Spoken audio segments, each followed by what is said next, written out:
Hello everyone, this is Dr. Asif Khan and welcome back to my YouTube channel that is Biology on your fingertips. So आज इस session में हम लोग biotechnology के सबसे important tool को discuss करने वाले हैं that is restriction enzymes.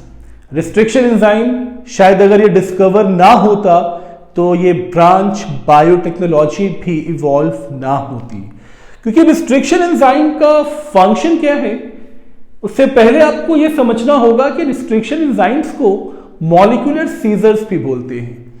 Molecular seizures यानी मॉलिक्यूल्स को कट करने वाली कैंची. क्या है ये रिस्ट्रिक्शन एंजाइम, कैसे ये वर्क करता है, कंपोनेंट्स क्या है इसके, क्यों इन्हें मॉलिक्यूलर सीजर्स कहा जाता है, और भी बहुत कुछ इस वन शॉट लेक्चर में हम लोग डिस्कस करने वाले हैं. तो ये topic restriction enzyme is one of the most important topic because इसके बिना बायोटेक्नोलॉजी है ही नहीं. तो आइए स्टार्ट करते हैं रिस्ट्रिक्शन एंजाइम और मॉलिक्यूलर सीजर. सो मॉलिक्यूलर सीजर कहने के पीछे एक रीजन है. रीजन क्या है? बायोटेक्नोलॉजी एक ही एम पे काम करता है. एम क्या है बायोटेक्नोलॉजी का? Aim is to construct a recombinant DNA. ठीक है बच्चों, रिकॉम्बिनेंट डीएनए का फॉर्मेशन ही बायोटेक्नोलॉजी का एम है. और ये रिकॉम्बिनेंट डीएनए बनता कैसे है? ये रिकॉम्बिनेंट डीएनए बनता है by combining DNA from two different species. By combining DNA from two different species. चलिए, ये तो बात हो गई रिकॉम्बिनेंट डीएनए की. बट ये बायोटेक्नोलॉजी और शायद construction of recombinant DNA possible ही ना होता अगर रिस्ट्रिक्शन एंजाइम्स ना होते. अगर आपको याद हो, जो फर्स्ट रिकॉम्बिनेंट डीएनए,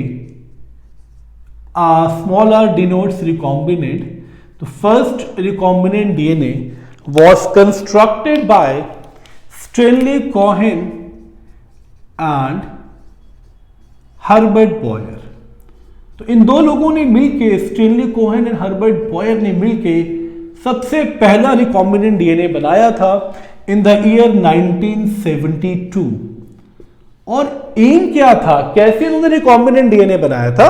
इन्होंने एक बैक्टीरिया के प्लाज्मिड से, ये ई कोलाई का प्लाज्मिड था, ओके, ये ई कोलाई का प्लाज्मिड था, और इसके एंटीबायोटिक रेजिस्टेंट जीन को, जो कि यहां प्रेजेंट था, मैं इसको मार्क कर रहा हूं, ये एंटीबायोटिक रेजिस्टेंट जीन है, और इसको आइसोलेट किया गया. आइसोलेट मतलब इसको कट करके बाहर निकाला गया. तो कट करने के लिए क्या करना पड़ेगा आपको? एक यहां से मॉलिक्यूल कट होगा, एक यहां से कट होगा, और ये सेक्शन कट होके बाहर आ जाएगा. ठीक है, तो ये जो सेगमेंट बाहर आया है ये ई कोलाई का सेगमेंट है, ओके. और इस पे प्रॉपर्टी क्या है? इस पे प्रॉपर्टी है एंटीबायोटिक रेजिस्टेंट, यानी इस पे एंटीबायोटिक्स काम नहीं करेगी.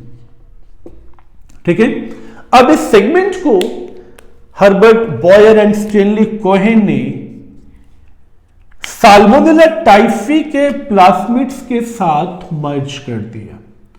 ये जो प्लाज्मिड है, this is the plasmid of Salmonella typhi. दोनों ही बैक्टीरिया है. ई कोलाई इज बैक्टीरिया, एक बैक्टीरिया है. साल्मोनेला टाइफी भी एक बैक्टीरिया है जो टाइफॉइड कॉज करता है. तो साल्मोनेला टाइफी के प्लाज्मिड पे, अब देखिए यहां अगर मुझे सेक्शन को इस पे ऐड करना है तो मुझे इस सेक्शन को भी कट करना पड़ेगा. तो यहां भी सेम चीज हुई, इस सेक्शन को कट करके निकाला गया. ठीक है, जब इस सेक्शन को कट करके निकाला गया तो रिजल्ट क्या हुआ कि ये सेक्शन, मैं यहां शो कर रहा हूं, ये सेक्शन, आइए इसको इधर समझते हैं ताकि एक सीक्वेंस बना रहे.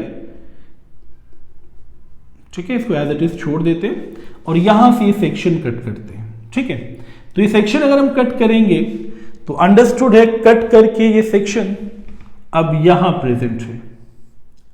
ठीक है, अल्टीमेटली होगा क्या? होगा ये सेक्शन मैंने कट करके यहां भेजा है, तो ये साइट तो चलिए वैकेंट हो गया ना, क्योंकि मैंने इसको कट करके बाहर निकाला और ये कटिंग रिस्ट्रिक्शन एंजाइम ने की है। कैसे कट किया ये भी हम लोग डिस्कस करेंगे, बहुत कुछ है इस वन शॉट लेक्चर में। और फाइनली इसको उठा के यहां प्लेस करना है। तो अब बारी है, क्योंकि ये सेगमेंट हम लोग हटा चुके हैं, तो ये जो सेगमेंट आप देख रहे हैं ना, ई कोलाई का एंटीबायोटिक रेजिस्टेंट जीन, वो हम लोगों ने लाके इस पे लगा दिया। तो जो प्रॉपर्टी ई कोलाई के पास थी, वो प्रॉपर्टी अब साल्मोनेला टाइफी के पास है। समझ में आ रहा है आपको? ये प्रॉपर्टी अब साल्मोनेला टाइफी के पास है। और ये जो डीएनए बना है ना, एक सेगमेंट ई कोलाई का, बाकी सेगमेंट साल्मोनेला टाइफी का, इसी को रिकॉम्बिनेंट डीएनए बोलते हैं। अब साल्मोनेला टाइफी को बेनिफिट क्या मिला? साल्मोनेला टाइफी को बेनिफिट ये मिला कि अब इस पे एंटीबायोटिक्स एक्ट नहीं करेंगे। ये पहला रिकॉम्बिनेंट डीएनए है जो Stanley Cohen and Herbert Boyer ने बनाया था इन 1972। और ये कंस्ट्रक्शन, अब बेसिक क्या है देखिए, कंस्ट्रक्शन तब हो पाई जब इस सेगमेंट को, इस एंटीबायोटिक रेजिस्टेंट जीन को निकाल के फिर इसके सेगमेंट को भी कट किया गया, ताकि ये जीन यहां पे एडजस्ट हो। अगर ये सेगमेंट हम इस साल्मोनेला टाइफी के प्लाज्मिड से ना निकालते, तो यहां पे साइट्स वैकेंट ही ना होती, क्योंकि प्लाज्मिड तो सर्कुलर डीएनए है ना। अगर सर्कुलर डीएनए है, फ्री एंड्स तो है नहीं, तो हमें एक सेगमेंट को कट करना पड़ेगा जहां पे सेगमेंट को हम प्लेस करेंगे। अब रिकॉम्बिनेंट डीएनए कैसे बनता है, ये बात तो आप समझ गए बहुत अच्छे से। बट इसे मॉलिक्यूलर सीजर्स क्यों बोलते हैं? मॉलिक्यूलर सीजर्स बोलते हैं बिकॉज ये कट करता है मॉलिक्यूल को, ये भी ठीक है। बट रिस्ट्रिक्शन एंजाइम नाम क्यों पड़ा इसका, आइए अब ये देखते हैं। तो रिस्ट्रिक्शन एंजाइम, चलिए यहां पे इसको डिस्कस करेंगे। रिस्ट्रिक्शन एंजाइम, तो restriction enzyme is known as restriction enzyme as it restricts the growth of pathogens और द मॉलिक्यूल्स। ठीक है, किसको रिस्ट्रिक्ट करता है ये भी मैं भी शो करूंगा। तो इट रिस्ट्रिक्ट्स, रिस्ट्रिक्ट का मतलब होता है रोकना, तो ये रिस्ट्रिक्ट करता है, रोकता है growth of pathogens by restricting the multiplication of DNA. यानी पैथोजन के डीएनए को मल्टीप्लाई नहीं होने देगा। अगर पैथोजेंस के डीएनए मल्टीप्लाई नहीं होंगे तो ये अंडरस्टूड है कि वो एक्सप्रेस नहीं होंगे और इन्फेक्ट नहीं कर पाएंगे। तो restricts the growth of pathogen by restricting the multiplication, तो ये मल्टीप्लिकेशन को रोकता है। ठीक है, कैसे रोकता है?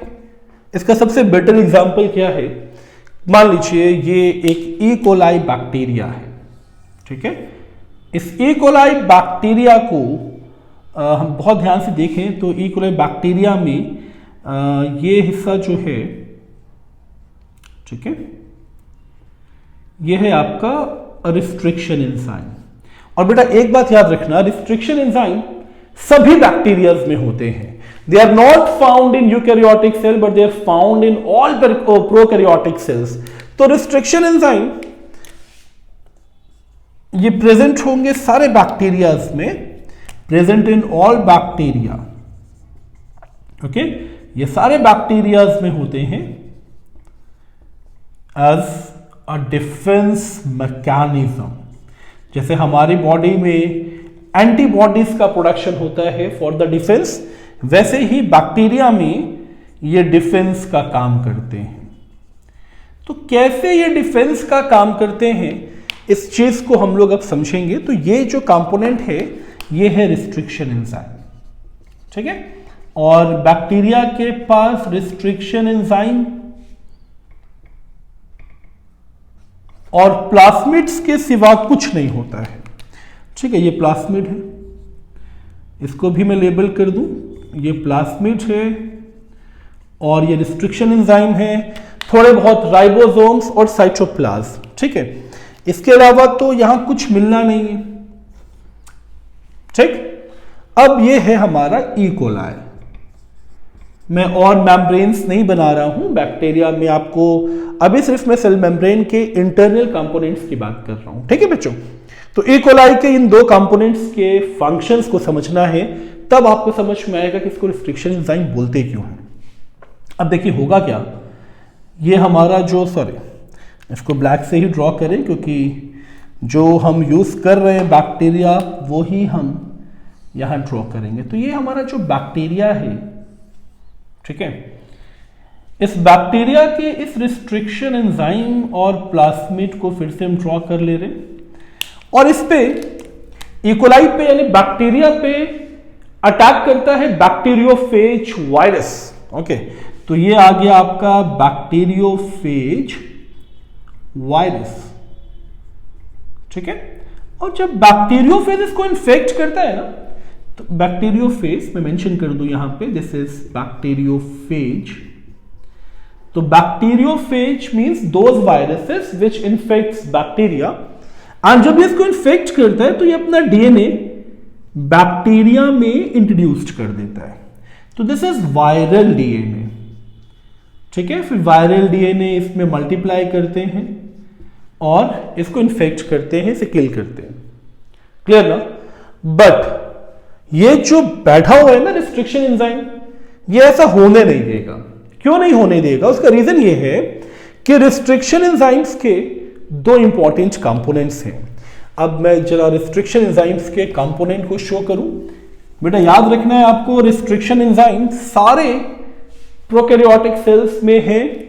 पहला रिकॉम्बिनेंट डीएनए बना था by Stanley Cohen and Herbert Boyer, वो था साल्मोनेला टाइफी का डीएनए, प्लाज्मिड डीएनए, और ई कोलाई का एंटीबायोटिक रेजिस्टेंट जीन, और ये बना था 1972 में। चलिए अब आगे चलते हैं। तो अब ये जो बैक्टीरियोफेज इसको इन्फेक्ट कर रहा है ना, ये रिस्ट्रिक्शन एंजाइम इसके मल्टीप्लिकेशन को रोकेगा, रिस्ट्रिक्ट करेगा। कैसे रोकेगा ये देखेंगे हम लोग as a component of restriction enzyme. तो कंपोनेंट ऑफ रिस्ट्रिक्शन एंजाइम भी बहुत इंपॉर्टेंट है, कंपोनेंट ऑफ रिस्ट्रिक्शन एंजाइम, क्योंकि पूरा फंक्शन इसी पे बेस्ड है। तो रिस्ट्रिक्शन एंजाइम के दो इंपॉर्टेंट कंपोनेंट्स हैं, ठीक है। एक कंपोनेंट है इसका मॉडिफिकेशन एंजाइम, मेनली इसमें मिथाइलेज प्रेजेंट होते हैं मॉडिफिकेशन एंजाइम की फॉर्म में, और सेकेंड है इसमें रिस्ट्रिक्शन एंडोन्यूक्लियस।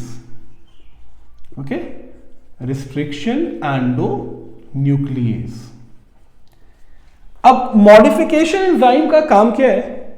मॉडिफिकेशन एंजाइम मैं यहां पे अब मिथाइलेज ले रहा हूं, तो इसका काम क्या है? ये मिथिल को ऐड करेगा, ठीक है। मिथिल कैसे ऐड करेगा आइए अब इसको समझते हैं। तो यहां तक तो आपको क्लियर है ना। अब इस रिस्ट्रिक्शन एंजाइम के दो कंपोनेंट भी क्लियर हो गए, एक है आपका मॉडिफिकेशन एंजाइम और एक है आपका रिस्ट्रिक्शन एंडोन्यूक्लियस। इस चीज को अब मैं थोड़ा ड्रॉ कर लूं बिगर इन साइज डायग्राम, ताकि आपको कॉन्सेप्ट एकदम क्लियर रहे। तो बैक्टीरियोफेज को मैं छोटा सा ड्रॉ करूंगा क्योंकि ये चीज हम लोग यहां पे देख चुके हैं। ठीक है, तो ये बैक्टीरियोफेज का डीएनए यहां आ चुका है, और यहां पे इसका ई कोलाई का प्लाज्मिड डीएनए पड़ा हुआ है, और यहां पे रिस्ट्रिक्शन एंजाइम है। रिस्ट्रिक्शन एंजाइम को भी काम करते हैं, अलग कलर से डिनोट करते हैं। ये रिस्ट्रिक्शन एंजाइम है और इसके पास दो कंपोनेंट है, एक है मॉडिफिकेशन एंजाइम और दूसरा है रिस्ट्रिक्शन एंडोन्यूक्लियस। तो ये मिथाइलेज है और ये रिस्ट्रिक्शन एंडोन्यूक्लियस है, और हम लोग ये ई कोलाई के अंदर देख रहे हैं। तो अब होगा क्या? जैसे ही ये बैक्टीरियोफेज का डीएनए यानी वायरल डीएनए एंटर होगा, तो ये पहला कंपोनेंट अपना रिलीज करेगा मिथाइलेज, और मिथाइलेज इस पे अटैक करने से पहले अपने डीएनए को मॉडिफाई करेगा। अब इस स्टेप को आपको समझना है। मान लीजिए ये रिस्ट्रिक्शन एंजाइम है जो एक्चुअल मॉलिक्यूलर सीजर है, और इसे इस वायरल डीएनए के ए और टी सेगमेंट के बीच में कट करना है। बात समझ में आ रहा है ना, क्योंकि हर रिस्ट्रिक्शन एंजाइम का बेटा अपना एक स्पेसिफिक सीक्वेंस है, ये हम लोग अभी डिस्कस करेंगे। तो यहां रिस्ट्रिक्शन एंजाइम को मान लेते हैं कि ए और टी के बीच में कट करना है, तो ये ए और टी तो यहां भी प्रेजेंट होगा ना, ये ए और टी तो यहां भी प्रेजेंट होगा। तो अगर रिस्ट्रिक्शन एंजाइम स्पेसिफिक सीक्वेंस को आइडेंटिफाई करके काटता है, तो अगर जैसे वो वायरल डीएनए को काटेगा वैसे तो वो अपने डीएनए को भी काट सकता है, बट ऐसा होता नहीं है। ऐसा क्यों नहीं होता है? क्योंकि उससे पहले मिथाइलेज अपने न्यूक्लियोटाइड्स को मॉडिफाई कर देता है बाय एडिंग मिथिल। तो यहां मिथिल ऐड हो जाएगा, तो ये जो नॉर्मल आपके न्यूक्लियोटाइड्स थे ये क्या बन जाएंगे? ये बन जाएंगे मिथाइलेटेड न्यूक्लियोटाइड। बात समझ में आ रही है ना, मिथाइलेटेड न्यूक्लियोटाइड। मैं इसको छोटा सा और इलाबोरेट कर दूं, अगर आप एक न्यूक्लियोटाइड के स्ट्रक्चर को देखें तो इसमें पेंटोज शुगर फर्स्ट कार्बन पे यहां एडेनिन लगा हुआ है और सेकेंड कार्बन वैकेंट है, थर्ड पे हाइड्रोक्सिल है, ओके, और ये फोर्थ एंड फिफ्थ पे फॉस्फेट है। This is a fifth and and this is third and, ठीक है। अब ये जो मिथाइल ऐड हुआ है, मिथिल ऐड हुआ है, ये मिथिल यहां ऐड हो गया। तो पहले ये क्या था? सिर्फ नॉर्मल एडेनिन था, बट अब मिथाइल ऐड होने की वजह से अब ये क्या बन गया? ये बन गया मिथाइलेटेड एडेनिन, यानी ये तो मॉडिफाई हो गया। अब मॉडिफाई होने की वजह से क्या होगा? रिस्ट्रिक्शन एंजाइम इसको तो पहचानते हैं, एडेनिन को पहचानते हैं, और इसको एडेनिन और थाइमिन के बीच में कट करना है, मगर अब यहां तो एडेनिन बचा नहीं, ये तो मिथाइलेटेड एडेनिन है, मिथाइलेटेड थाइमिन है। तो ये अपने डीएनए को प्रोटेक्ट कर लेंगे और वायरल डीएनए को काटेंगे। इसका मतलब वायरल के डीएनए को कट करने का मतलब ये इसकी मल्टीप्लिकेशन को रोकेंगे, और मल्टीप्लिकेशन को रोकने का मतलब इसके एक्सप्रेशन को रोकेंगे। बात समझ में आ गई आपको? तो ये जो मैकेनिज्म है, इसमें एक चीज का आपको ध्यान रखना है कि जब तक मिथाइलेज मिथिल ऐड नहीं करेगा अपने पे, तब तक वो वायरल डीएनए को नहीं कट करेगा। तो modification enzyme methylase adds methyl और मिथाइल ग्रुप, है ना, टू फॉर्म मिथाइलेटेड न्यूक्लियोटाइड। तो ये मिथाइलेटेड न्यूक्लियोटाइड्स बना लेंगे, और जैसे ही मिथाइलेटेड न्यूक्लियोटाइड बनेगा, ओके, ये बहुत इंपॉर्टेंट है कि restriction enzyme fails to recognise, फिर ये अपने नॉर्मल एडेनिन और थाइमिन को तो नहीं पहचान रहे हैं ना, it fails to recognise and cuts the viral DNA only. ये सिर्फ वायरल डीएनए को कट करेगा, ठीक है। तो हेंस हुआ क्या? Finally it protects their own DNA, अपने डीएनए को बचा लेगा, अपने डीएनए को बचा लेगा। क्यों बचा लेगा? क्योंकि ये अपने डीएनए पे मिथिल ऐड कर लेता है। तो यहां मिथिल ऐड है, यहां मिथिल ऐड है, बट यहां ऐड नहीं है, तो रिस्ट्रिक्शन एंजाइम कट करेगा। अब एक चीज और आप देखिए, इसमें एक कंपोनेंट का काम तो सीधा सीधा क्लियर है, मॉडिफिकेशन। दूसरा कंपोनेंट का काम क्या है? Restriction endonuclease. ये कैसे काम कर रहा है? हम लोग ने सीधा सीधा कह दिया कि it cuts the DNA from the specific site, and this is the most important line. हर एक रिस्ट्रिक्शन एंडोन्यूक्लियस का अपना एक स्पेसिफिक सीक्वेंस होता है, उसी सीक्वेंस को ये रिकॉग्निशन साइट्स बोलते हैं। तो सबसे पहला काम क्या होता है कि इसको आइडेंटिफाई करना होगा रिकॉग्निशन साइट, वो साइट जिसपे ये डीएनए को कट करेगा। अब ये हर एक रिस्ट्रिक्शन एंजाइम का अपना अपना एक रिकॉग्निशन साइट है, ये आपको बहुत अच्छे से याद रखना है। तो मैंने यहां पे जो एग्जांपल दिया था ए और टी, ये सिर्फ एक हमारा असम्पशन था, क्योंकि थोड़े सीक्वेंस बड़े होते हैं ये।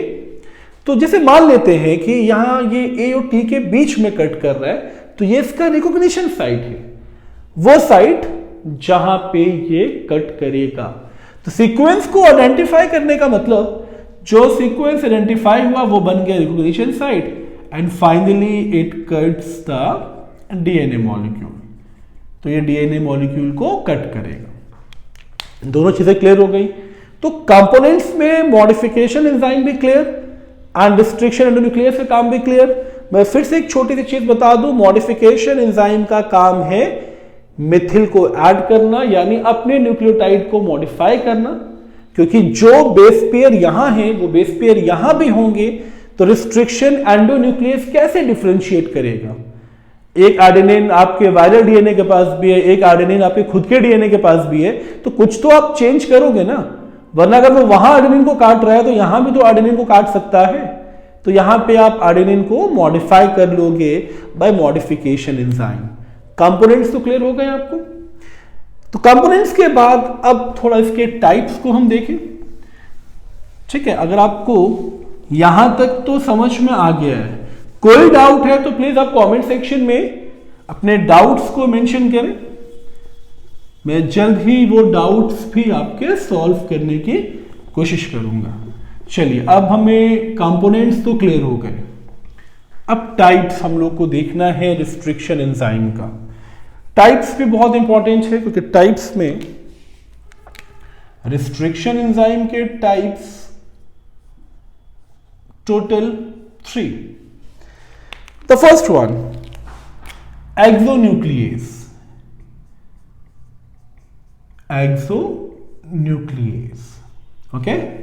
Second, endonuclease, and the third one is restriction endonuclease। चलिए, अब इन तीनों में डिफरेंस क्या है वो समझते हैं। देखिए बच्चों, एक्सोन्यूक्लियस मतलब एग्जिट।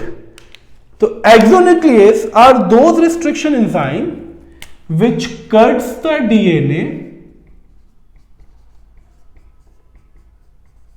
Eight exit points. ठीक है, तो एग्जिट पॉइंट क्या बनेगा बेटा?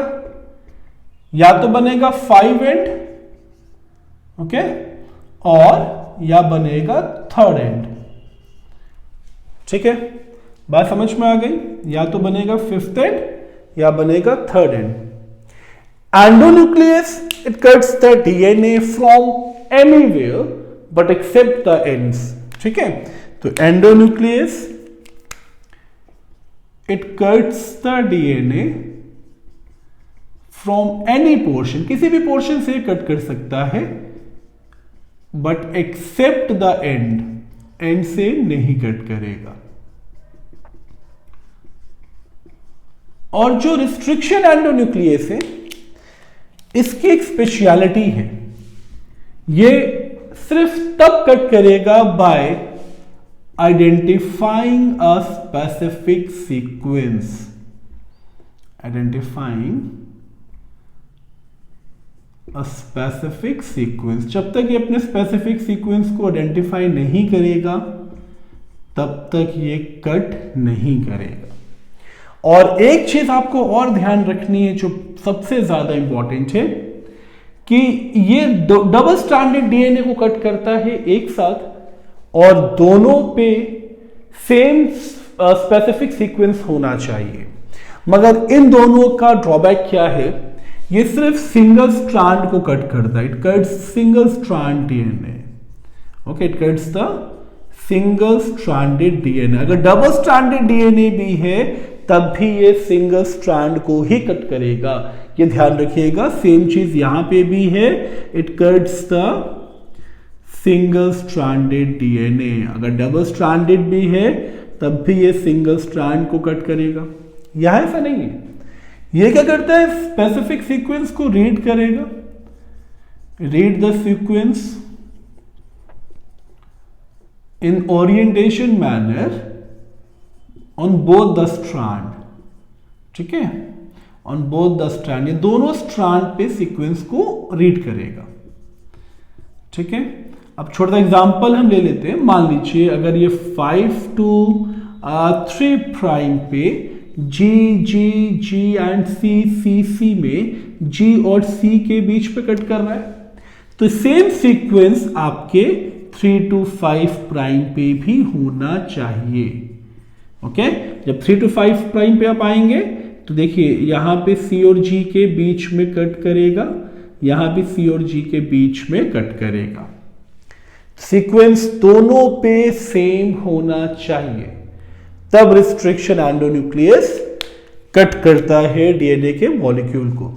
अब इस एक्सोन्यूक्लियस को अगर हम डायग्रामेटिकली देखें तो सपोज कोई डबल स्ट्रैंडेड डीएनए है, ठीक है, ये मान लेते हैं हम अपना स्ट्रैंड 5 to 3 प्राइम और ये है हमारा इसका ऑपोजिट स्ट्रैंड 3 to 5 प्राइम, ठीक है बच्चों।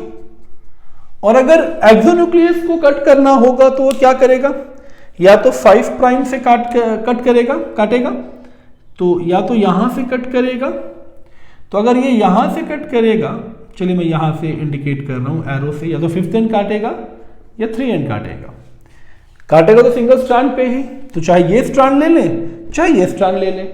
मैं दोनों पे नहीं ले रहा हूं, अदरवाइज आप कंफ्यूज हो जाओगे, तो मैं एक ही स्ट्रैंड को लेके चल रहा हूं।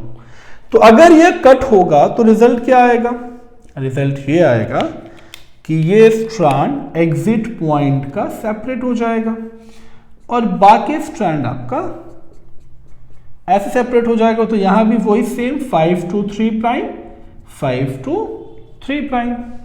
अगर ये 5th एंड से कट कर रहा है तो सेगमेंट देखिए इस तरह से अलग होगा। अगर ये 3rd टाइम से कट कर रहा है तो यहां पे भी सेम वही चीज आएगी, यहां ये कट हो जाएगा तो हम एक सेगमेंट ऐसे शो कर देंगे, ठीक है, 5 to 3 प्राइम। तो अगर इस तरह से कट होगा, हालांकि एक ही साइड काटना है आपको, या तो 5th या 3 प्राइम। एक्सोन्यूक्लियस एग्जिट वाले पार्ट को ही कट करेगा, क्लियर ना। एंडोन्यूक्लियस क्या करता है, एंडोन्यूक्लियस, चलिए अब ब्लू मार्कर यूज करेंगे। एंडोन्यूक्लियस क्या करता है, सपोज ये डीएनए के स्ट्रैंड है, तो इस डीएनए के स्ट्रैंड में ये एग्जिट को कट नहीं करेगा, बट कहीं से भी कट कर सकता है। तो सपोज ये यहां से कट करता हुआ गया और काटेगा ये भी सिंगल स्ट्रैंड को, तो 5 to 3 वाले प्राइम पे इस पोर्शन को कट करेंगे तो रिजल्ट क्या आएगा, रिजल्ट ये आएगा कि एग्जिट पॉइंट तो एज इट इज रहेगा 5 to 3 प्राइम। इसको मैं थोड़ा अलग शो कर दूं क्योंकि ये पोर्शन हम लोगों ने रिमूव किया है, ये सेगमेंट हमने कट कर लिया फ्रॉम एंड बाय एंडोन्यूक्लियस, तो ये हो गया 5 to 3 प्राइम। और अब जो रिमेनिंग सेगमेंट है उसकी बारी, ये बचा 5 to 3 प्राइम, ठीक है। तो एक्सोन्यूक्लियस में क्या हो रहा था, सिर्फ एग्जिट पॉइंट्स कट हो रहे थे। एंडोन्यूक्लियस में क्या है कि ये कहीं से भी कट करेगा मगर एग्जिट से कट नहीं करेगा। ये दो चीजें क्लियर ना, क्योंकि अब मैं बात करूंगा रिस्ट्रिक्शन एंडोन्यूक्लियस के फंक्शनिंग की, and it is very important क्योंकि एनसीईआरटी में इसके डायग्रामेटिक क्वेश्चंस बहुत आते हैं, नीट लेवल पे, बोर्ड एग्जाम लेवल पे, तो इसको मैं डिटेल में कवर करूंगा, बट उससे पहले आप एक्सो एंड एंडो अच्छे से देख लीजिए। अब बात करते हैं रिस्ट्रिक्शन एंडोन्यूक्लियस की। क्या होता है ये स्पेसिफिक सीक्वेंस जिसपे ये कट करता है, और ये डबल स्ट्रैंड डीएनए को कैसे कट करता है, आइए अब ये देखते हैं। तो बेटा रिस्ट्रिक्शन एंडोन्यूक्लियस की फंक्शनिंग एक्सो और एंडोन्यूक्लियस से क्यों अलग है, ये चीज बहुत अच्छे से आपको समझनी है। Okay, functioning of restriction endonuclease, ये बिल्कुल अलग है इसका फंक्शनिंग। चलिए, तो रिस्ट्रिक्शन एंडोन्यूक्लियस करता क्या है, पहले पूरा सीक्वेंस रीड करता है। क्यों करता है, क्योंकि अगर आपने कभी अपने एनसीईआरटी में PBR 322 का डायग्राम देखा होगा, तो देखिए ये मान लेते हैं हम लोग प्लाज्मिड है, ठीक है। तो इस प्लाज्मिड पे आपके एनसीईआरटी में डायग्राम भी है, मैं आपको वही शो कर रहा हूं। बहुत सारे सेगमेंट्स आपको दिख रहे होंगे रिस्ट्रिक्शन साइट्स की फॉर्म में। आप कहीं पे आपको दिख रहा होगा ई कोलाई, है ना, तो ई कोलाई रिस्ट्रिक्शन एंजाइम 1, कहीं आपको बैसिलस एमाइलोली का दिख रहा होगा BAM1, कहीं आपको हीमोफिलस इन्फ्लुएंजा का दिख रहा होगा, है ना, 1 2 3 या 3, मैं थर्ड वाला ले रहा हूं। तो ये क्या इंडिकेट कर रहा है, इस पे आप देखिए इंडिकेट क्या कर रहा है कि अगर हम रिस्ट्रिक्शन एंजाइम बैसिलस अमाइलोली से ले तो उसका जो अपना स्पेसिफिक सीक्वेंस है वो शायद इस PBR 322 के प्लाज्मिड पे इस वाली साइट पे है, यानी वो स्पेसिफिक सीक्वेंस यहां प्रेजेंट है। तो यहां प्रेजेंट होने का मतलब जब बैसिलस अमाइलोली का रिस्ट्रिक्शन एंजाइम आएगा तो पूरा एक इंस्पेक्शन करेगा इस पूरे डीएनए का। इंस्पेक्शन करने के बाद जब वो यहां पहुंचेगा तब इसको अपना स्पेसिफिक साइट दिखेगा। स्पेसिफिक साइट का मतलब जहां पे वो स्पेसिफिक सीक्वेंस होंगे, फिर यहां पे वो डीएनए को कट कर देगा। क्लियर ना? हर रिस्ट्रिक्शन एंजाइम का अपना एक स्पेसिफिक सीक्वेंस है, इस बात को बहुत अच्छे से समझना है आपको। और जहां पे ये कट करता है ना, वहां कोई ना कोई मार्कर भी डेफिनेटली होता है। खैर अभी इस चीज को हम लोग आगे डिस्कस करेंगे, पहले हम लोग इसकी फंक्शनिंग देखेंगे। तो इस चीज को ऐसे समझिए कि हर एक रिस्ट्रिक्शन एंजाइम का अपना एक स्पेसिफिक सीक्वेंस है। मैं एग्जांपल के लिए जो स्पेसिफिक सीक्वेंस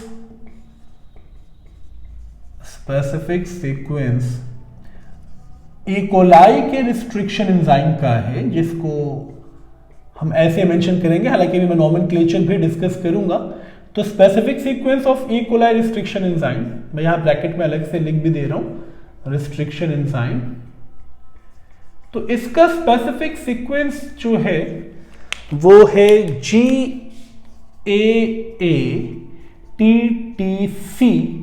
एंड ये अगर ये 5 to 3 प्राइम पे है तो 3 to 5 प्राइम पे भी यही सीक्वेंस होगा एज CTTAAG।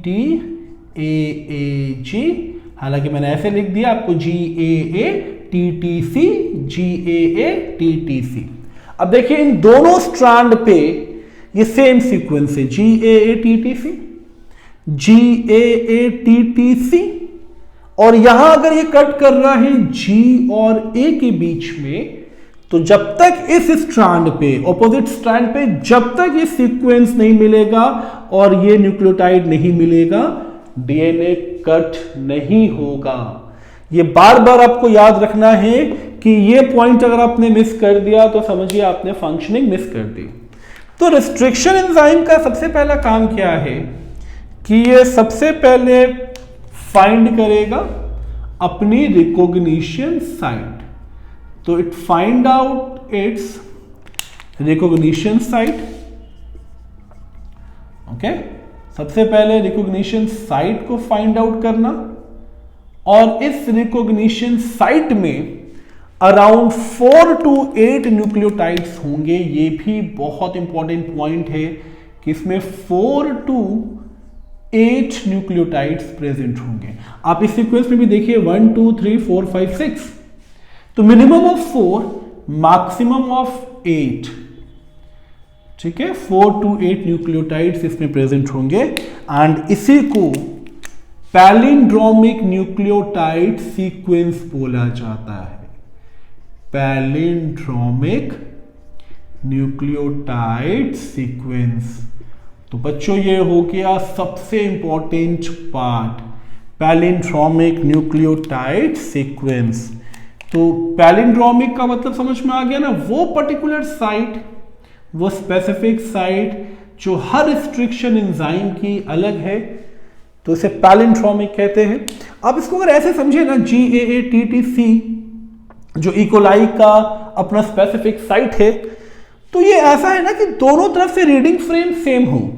लाइक अगर मैं इसको ऐसे समझाऊं, अगर हम मलयालम को स्टडी करें तो आप देखिए इधर से भी अगर आप इसको रीड करेंगे तो यहां से भी मलयालम है, यहां से भी मलयालम है। आप इस डायरेक्शन से भी रीड करें चाहे इस डायरेक्शन से भी रीड करें, सेम हमारे पैलिंड्रोमिक न्यूक्लियोटाइड सीक्वेंस पे अप्लाई होता है। समझ में आ गई ना बात आप लोग को कि पैलिंड्रोमिक सीक्वेंस क्या है? जब दोनों स्ट्रैंड पे रीडिंग फ्रेम सेम हो, ठीक है, और हर रिस्ट्रिक्शन एंजाइम का अपना एक पैलिंड्रोमिक न्यूक्लियोटाइड सीक्वेंस होता है जिसमें 4 to 8 न्यूक्लियोटाइड्स प्रेजेंट होते हैं। अब देखिए ये जो चीज है इसको एनसीईआरटी ने बहुत अच्छे से मेंशन किया है कि अगर मैं इस पर्टिकुलर साइट पे डीएनए को कट करूंगा बाय रिस्ट्रिक्शन एंजाइम जो मैं ई कोलाई से ऑब्टेन कर रहा हूं, ठीक है, तो ये सीक्वेंस कैसे रिकॉम्बिनेंट डीएनए बनाएगा, आइए अब ये समझते हैं। तो कंस्ट्रक्शन ऑफ रिकॉम्बिनेंट डीएनए, तो इस डायग्राम की अब जरूरत नहीं है, आप पॉइंट टू पॉइंट समझते हुए चलिए, बिकॉज ये सब चीजें बहुत इंपॉर्टेंट है। अब देखिए ये जो रिकॉम्बिनेंट डीएनए है इसका फॉर्मेशन कैसे होगा, आपको अब इस पे बहुत अच्छे से ध्यान देना है क्योंकि हम लोग construction of recombinant DNA discuss करने वाले हैं। तो कंस्ट्रक्शन ऑफ रिकॉम्बिनेंट डीएनए, चलिए पहले हम लोग वही सेम प्लाज्मिड या बैक्टीरियल डीएनए, ठीक है, कुछ इस तरह से आपके एनसीईआरटी में डायग्राम है और यहां वो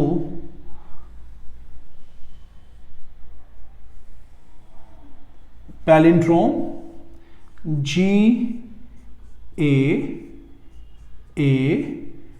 T एक और ड्रॉ कर लेते हैं C, ठीक है। सेम चीज यहां पे भी होगी,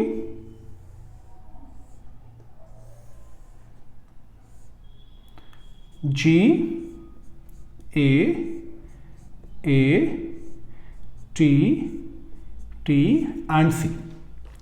क्लियर ना बच्चों, ये हो गया आपका ई कोलाई डीएनए और ई कोलाई प्लाज्मिड्स डीएनए। अब इस डीएनए को हमें बाइंड करना है वेक्टर डीएनए के साथ। तो वेक्टर डीएनए के साथ बाइंड करने का मतलब समझ में आ रहा है आपको कि वेक्टर डीएनए के पास भी ये सीक्वेंस होगा, नहीं होगा तो हम मर्ज कैसे करेंगे, ठीक है, GAA T एंड C, ठीक है। चलिए ये इसका स्ट्रैंड कंटिन्यू होता हुआ और सेम चीज यहां पे भी है, GAA T and C। Clear ना, तो ये हो गया आपका वेक्टर डीएनए। और रिकॉम्बिनेंट डीएनए का मतलब क्या होता है कि आपको दो स्पीशीज के डीएनए को कंबाइन करना है। अब as a specific sequence of E coli ये कट कर रहा है इसको इस पर्टिकुलर पार्ट पे, सेम फॉर दिस पार्ट। तो रिजल्ट क्या होगा बच्चों, मैं सिर्फ इस बॉक्स को शो करूंगा बट बाकी कंटिन्यूअस ट्रेल नहीं शो कर रहा। रिजल्ट ये होगा कि इसका जो ई कोलाई को मैं यहां ऊपर मेंशन कर रहा हूं कि इसका ये वाला पार्ट जो है सेपरेट होगा, ठीक है, और जो पार्ट यहां से कट होगा तो देखिए सीक्वेंस क्या बनेगा, क्योंकि इनके बीच में हाइड्रोजन बॉन्ड्स प्रेजेंट होते हैं ना, तो सीक्वेंस जो बचा हुआ है वो क्या है, A T और अगर यहां कट हुआ है तो इसका मतलब ये जो बॉन्ड्स बने हुए हैं, बीच में जो हाइड्रोजन के बॉन्ड्स बने हुए हैं वो यहां से तो अलग हो जाएंगे, क्योंकि यहां से ये पार्ट अलग हुआ है तो सेम चीज यहां से ये पार्ट अलग होगा। तो ये इसके नीचे वाला जो स्ट्रैंड है वो इसके साथ कंटिन्यूड रहेगा, ठीक है। मैं ऐसे इसको शो कर रहा हूं, तो ये वाला पार्ट कुछ इस तरह से कट होगा।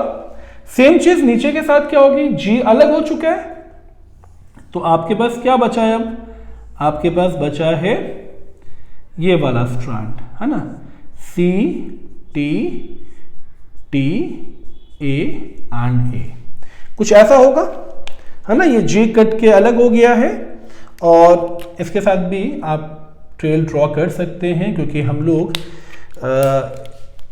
ये फर्स्ट स्टेप मान लेते हैं और ये अपना हम सेकेंड स्टेप मान लेते हैं, ठीक है, तो यहाँ पे इसकी भी ऐसे हम लोग टेल ड्रॉ कर लेते हैं, मतलब उसको कंटिन्यू कर लेते हैं, कंटिन्यूस न्यूक्लियोटाइड चेन ड्रॉ कर लेते हैं। ये चीज क्लियर हुआ ना। अब सपोज मैं इस सेगमेंट को उठा के इस पे रखना चाहूं तो मुझे करना क्या होगा, ध्यान से देखिएगा, मुझे सेगमेंट उठाना है और इस पे रखना है। तो यहां पे कुछ ऐसा ही होगा ना। तो मैं अभी एक काम कर रहा हूं, मैं इस सेगमेंट को उठा के यहां ले जा रहा हूं, तो मैं इसको एरो से इंडिकेट कर रहा हूं कि मैं इसको इधर रख रहा हूं, ताकि अभी जब मैं कट कर लूंगा ताकि मैं उसको फिर इसके ऊपर बाइंड करूंगा। तो ये जो स्ट्रैंड हमने यहां से कट करके अलग किया है वो मैं यहां रख रहा हूं। ठीक है, हमारे पास क्या क्या है, देखिए ए है, हमारे पास ए है, टी है, सी है एंड जी है। ठीक है, क्लियर ना। तो इस स्ट्रैंड को मुझे यहां एडजस्ट करना है, तो इस पोर्शन को काटना पड़ेगा। तो मैं सेम चीज करूंगा, ये हमारा था स्टेप 1। स्टेप 2 में हम क्या करेंगे, सेम वही प्रोसेस होगा, यहां भी ऐसे कट करेंगे। कट करेंगे तो क्या होगा बच्चों, ये जो पोर्शन बचेगा ऊपर जी तो बचेगा, मगर अब नीचे वाले स्ट्रैंड को हम लोग हटाएंगे। तो ये जो नीचे वाला स्ट्रैंड है हमारा वो है C, T, A and A. Clear ना, सेम एज इट इज। और इसके साथ वाला जो जी है वो तो कट होके इसके साथ आ जाएगा, यानी ये जो पोर्शन है अब इसको कट करने की बारी है। तो इसका पोर्शन क्या होगा, ऊपर की तरफ क्या आएगा हमारे पास, ए, टी, सी एंड जी। ठीक है, अब आप देखिए, एक बार फिर से देख लीजिए, यहां हमने स्ट्रैंड को कट किया। ठीक है, तो ये स्ट्रैंड यहां कट हुआ है, जी सेपरेट, और ये इस तरह से कट हुआ है। ठीक है, तो ये पोर्शन कट होके इस स्ट्रैंड को अलग कर रहा है, तो ये पोर्शन एकदम अलग हो जाएगा और जी इसके साथ रहेगा। ठीक है, आप ऐसे भी कर सकते हैं, तो इतना पोर्शन अलग हो गया, इतना पोर्शन अलग हो गया। ठीक है, एक बार फिर देख लीजिए, आप यहां कट करेंगे तो यहां कट करने का मतलब ये स्ट्रैंड तो अलग होगा, और ये जो स्ट्रैंड है, अब आप देखिए ये स्ट्रैंड जब अलग होगा तो इस पोर्शन पे कट करने का मतलब कि ये कुछ इस तरह से अलग हो जाएगा। ठीक है, तो अब ये जो पोर्शन कट्स हो गए हैं, मैं इसको यहां पे शो कर रहा हूं कि ये वाला पोर्शन हमको हटाना है, ताकि मैं सेम पोर्शन इक्वलाई से लूं। तो ये पोर्शन हम लोग देखिए, ये पोर्शन जो मैंने रब किया है ना, ये पोर्शन कट करके आप अलग कर चुके हैं, और ये जो पोर्शन था इक्वलाई का, अब मैं इस पोर्शन को यहां पे एडजस्ट करने जा रहा हूं। तो एडजस्ट करने पे क्या बनेगा, ये पहले ड्रॉ कर लेते हैं, फिर इसको मेंशन करेंगे। तो ये जी ऑलरेडी है, ए, टी, सी एंड नीचे इसके जी ऐड हो जाएगा। ओके, और ये इस तरह से बॉन्ड बन जाएगा। ठीक है, तो ये जो चीज बनी है बच्चों, ये हुआ रिकॉम्बिनेंट डीएनए। समझ में आया ना। तो इस सेगमेंट को हमने कट किया, और इस सेगमेंट को कट करके पहले इस सेगमेंट को भी हमने कट करके हटाया और एज इट इज इसके ऊपर रख दिया। क्योंकि अगर आपने जेनेटिक्स का मॉलिक्यूलर बेसिस पढ़ा है ना, तो उसमें चारगाफ रूल मेंशन है। रूल के अकॉर्डिंग तो हम ए के सामने T, because A pairs with T, adenine pairs with thymine, cytosine pairs with guanine and vice versa. तो अगर आप ये सीक्वेंस कट करके ले जा रहे हैं, तो इस सीक्वेंस को यहां ले जाने का मतलब इसका ऑपोजिट स्ट्रैंड भी सेम पेयर कैरी कर रहा हो जो इसका खुद का डीएनए कैरी कर रहा था एज TTAA, क्योंकि सी तो हट चुका है इसके साथ। तो ये चीज यहां हमको मिली, और जैसे ही मिली तो ये स्ट्रैंड हमने इस पे रख दिया और रिकॉम्बिनेंट डीएनए बना लिया। This is the functioning of restriction endonuclease. तो इस तरह से जो फॉर्मेशन होता है ना, रिस्ट्रिक्शन एंजाइम से कट करके रिकॉम्बिनेंट डीएनए का, इससे बेनिफिट क्या मिलता है ना, ये आपको समझना है। इससे बेनिफिट ये मिलता है कि एक स्ट्रैंड आप कट करते हो कुछ इस तरह से, और दूसरा स्ट्रैंड आप इसके ऊपर कुछ इस तरह से एडजस्ट कर देते हो। ऐसे ही हो रहा है ना बच्चों? यानी ये चीज तो क्लियर है कि आपको एक यहां पे फॉस्फोडाइस्टर बॉन्ड बनाना पड़ेगा। अगर आप थायमिन, साइटोसिन में कुछ भी लेके चल रहा हूं, अगर ये किसी और स्पीशीज का ऐड होगा इस पर्टिकुलर स्ट्रैंड पे जिसके पास ये है और यहां पे थायमिन, ठीक है, यहां पे हम थायमिन लेंगे, गुआनिन, ठीक है। तो अगर इसको देखिए ऐसे अगर हम ऐड करेंगे तो ये चीज तो क्लियर है ना कि हमें यहां पे भी एक बॉन्ड बनाना पड़ेगा फॉस्फोडाइस्टर, और ऑपोजिट में तो हाइड्रोजन बॉन्ड्स बनेंगे ही। तो इस बॉन्ड की इंपॉर्टेंस क्या है? ये मॉलिक्यूलर ग्लू है, यानी ये सबसे स्ट्रॉन्ग बॉन्ड है जिससे कि रिकॉम्बिनेंट डीएनए स्टेबल होगा। तो जब रिकॉम्बिनेंट डीएनए इस तरह के सीक्वेंस को कट करके बनाए जाते हैं तो इस तरह के सीक्वेंस जो हैं वो स्टिकी एंड्स बिल्डअप करते हैं, ठीक है। स्टिकी एंड्स को मैं एक बार फिर से शो कर रहा हूं। मान लीजिए जो हमने अभी देखा था ई कोलाई के रिस्ट्रिक्शन एंजाइम का सीक्वेंस वो कुछ इस तरह से था, GAATTC, तो हमने यहां कट किया था, सेम GAATTC, और हमने यहां कट किया था। तो बड़ा ये अंडरस्टूड है कि जब आप कट करोगे तो आप यार ऐसे कट करोगे ना इसको। जब ऐसे कट करोगे इसका मतलब आप देख रहे हो कि AATTC और G, सिर्फ यही पोर्शन अलग होगा और ये पोर्शन एज इट इज यहां रह जाएगा, ठीक है। तो इससे फायदा क्या मिला कि अब अगला जब कोई डीएनए पे बाइंड होगा तो उसके पास डेफिनेटली ये सीक्वेंस होगा GCTTAA। अब यहां पे हम इसको ऐसे मान लेते हैं कि ये हमारा ई कोलाई का साइट है, सीक्वेंस है, और ये हमारा कोई वेक्टर का सीक्वेंस है, ठीक है। तो यहां भी बॉन्ड बनेगा फॉस्फोडाइस्टर, यहां भी बॉन्ड बनेगा। तो इस पर्टिकुलर पार्ट को ही स्टिकी एंड्स बोलते हैं, ओके। तो ये स्टिकी एंड्स बनाते हैं, इसलिए इस तरह से रिकॉम्बिनेंट डीएनए ज्यादा स्टेबल होते हैं। स्टिकी एंड्स का मतलब समझ में आ गया? वो एंड्स जहां पे it promotes the action of DNA ligase, जहां पे डीएनए लाइगेज अपना एक्शन करे। एक्शन क्या करेगा? इसको फॉस्फोडाइस्टर बॉन्ड बनाना है। ये तो क्लियर हो गया, ठीक है। अगर कोई सीक्वेंस बिल्कुल सेम है, यानी स्टिकी एंड्स नहीं बना रहा है तो वो रिकॉम्बिनेंट डीएनए नहीं बनाएगा, या उस तरह के रिकॉम्बिनेंट डीएनए यूजफुल नहीं होंगे। अब छोटा सा एग्जांपल लेते हैं। ये तो ई कोलाई रिस्ट्रिक्शन एंजाइम का सीक्वेंस है ना, ये भूलना नहीं है आप लोग को बिल्कुल भी, ये ई कोलाई रिस्ट्रिक्शन एंजाइम का सीक्वेंस है। बट अगर कोई सीक्वेंस हम इस तरह से देखें GGGCCC 5 to 3 प्राइम, ठीक है बच्चों। तो 3 to 5 प्राइम पे यही आएगा ना, GGGCCC। और अगर ये G और C के बीच में कट कर रहा है तो बिल्कुल सेंटर पे कट कर रहा है, तो ये कुछ इस तरह से स्ट्रैंड को सेपरेट करेगा। तो यहां फॉस्फोडाइस्टर बॉन्ड तो बनने का ऑप्शन खत्म, क्योंकि कोई भी साइट एक्सपोज्ड नहीं है जहां पे डीएनए लाइगेज काम कर सके। तो ये क्या बना रहा है? इस तरह से कट करने पे ये बना रहा है ब्लंट एंड्स और फ्लश एंड्स। तो ये ब्लंट एंड्स और फ्लश एंड्स जो बनाते हैं वो एंजाइम्स यूजफुल नहीं होते हैं। तो such enzymes are not useful in recombinant DNA technology, है ना, are not useful in recombinant DNA technology.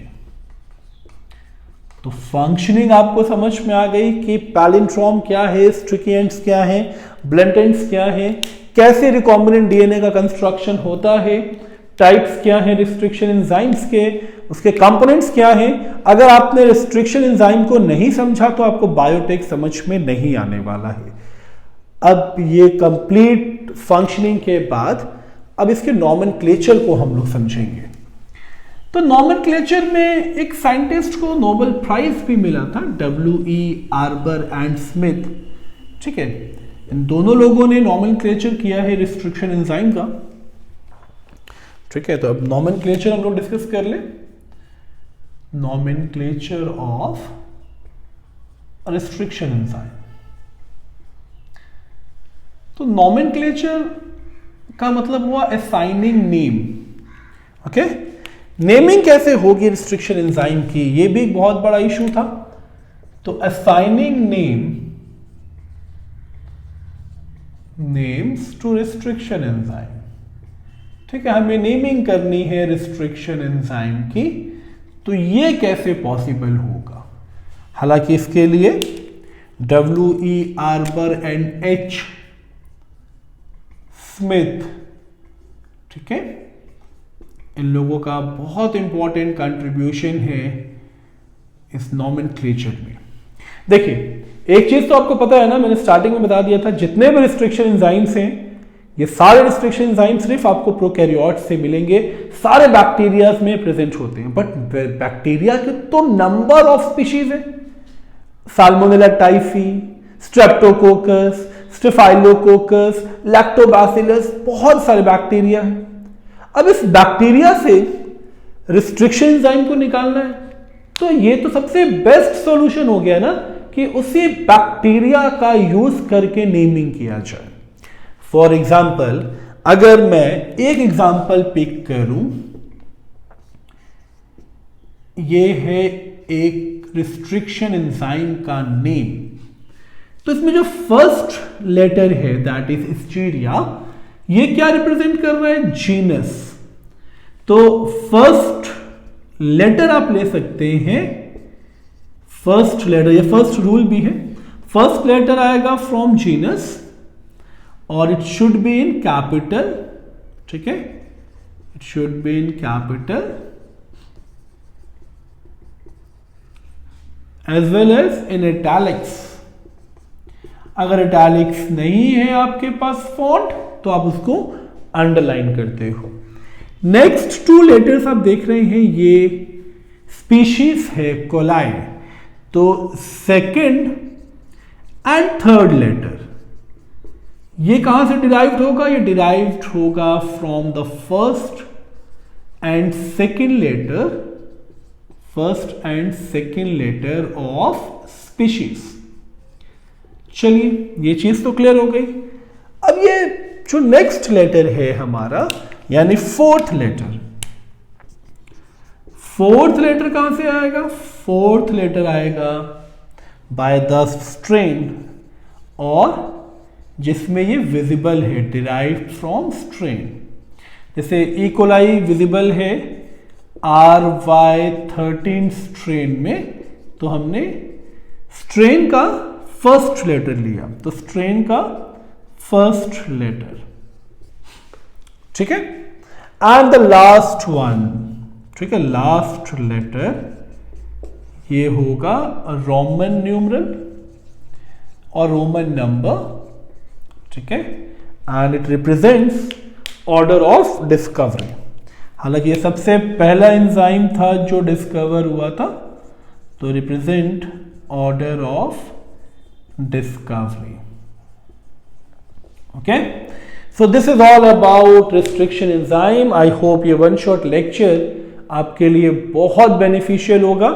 तो पूरा ये जो फॉर्मेट है ना, रिस्ट्रिक्शन एंजाइम, देन उसके components and types and functioning, nomenclature, ये आपको स्टेप बाय स्टेप पता होना चाहिए अगर आपको बायोटेक एंड इट्स प्रिंसिपल समझना है। तो आई होप ये सेशन आपको इंटरेस्टिंग लगा होगा। जो लोग चैनल पे न्यू हैं, सब्सक्राइब जरूर कर लें ताकि आपको ऐसी वीडियोस से रिलेटेड नोटिफिकेशंस मिलती रहें। और नोटिफिकेशन के लिए आप लोग को क्या करना है? बेल आइकन को प्रेस करना है। तो thank you so much for giving your time.